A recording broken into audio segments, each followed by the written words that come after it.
When we see someone hit rock bottom, our first instinct is rarely empathy. Usually, our brains run a quick calculation. Whose fault is this? Assigning a cause, identifying a moral failure or a careless mistake, acts like a psychological shield. If we can pinpoint exactly what they did wrong, we can convince ourselves that as long as we avoid that specific path, we are insulated from their pain. This instinct builds a vertical hierarchy. The moment we assign blame, we elevate ourselves. We are no longer standing side by side with the person suffering. We are stationed safely above them, looking down. We use their tragedy to build our own comfort. In the process, the actual human being sitting in the dust disappears, replaced by a cautionary tale that keeps us feeling secure. You can see this dynamic play out in two very different courts of public opinion. The first happens at dawn in a temple courtyard. A woman caught in adultery is dragged in and thrown out in front of a crowd. Look at the spatial arrangement here. The religious leaders stand tall. They hold the law, they hold the stones, and they look strictly downward at a woman who has no voice, no defense, and nowhere to hide. Then, just down the street, we find a parallel scene. A man who has been blind since birth sits begging in the dust, while a group of disciples gathers around him. They stand over him, dissecting his lifelong agony to settle a debate about karma and sin. They treat his blindness as a set of variables to be analyzed, rather than a life being lived. In both of these moments, the people on the ground are silent. The woman is a piece of bait used to trap a rabbi. The man is an abstract case study for students. Whether the weapon of choice is a heavy rock or a sharp theological question, the result is the same.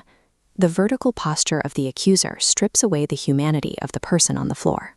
When Jesus steps into that temple courtyard, the crowd fully expects him to play by their rules. They want him to take the high authoritative seat and deliver a verdict from the bench. Instead, he rejects the entire setup. He ignores their questions, bends his knees, and drops all the way down to the dirt. Placing himself at the trembling woman's eye level, he starts tracing his finger in the dust.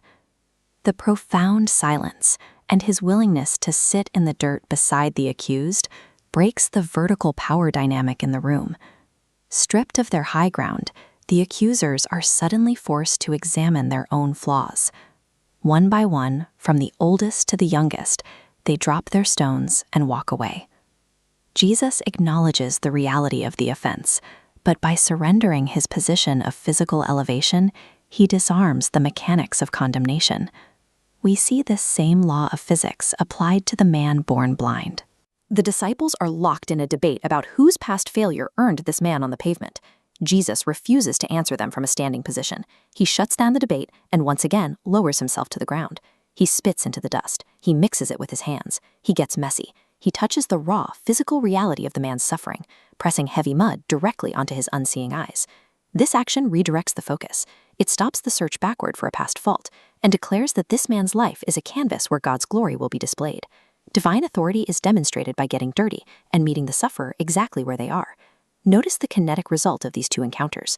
Because Jesus was willing to go down, both of these people finally have the leverage to stand up. To the woman left alone in the courtyard, Jesus offers a simple direction: go and sin no more.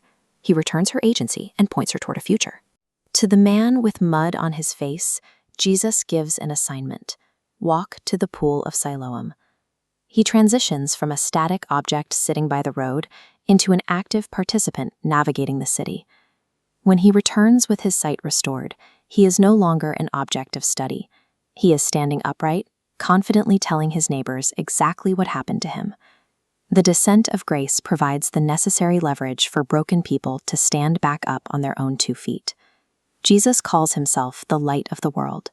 This light enters the lowest, dustiest corners of human shame, sitting with us in the dark until we can see again.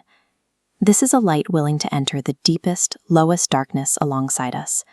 It forces us to look at our own hands. When we encounter people in pain, are we gripping stones of moral judgment?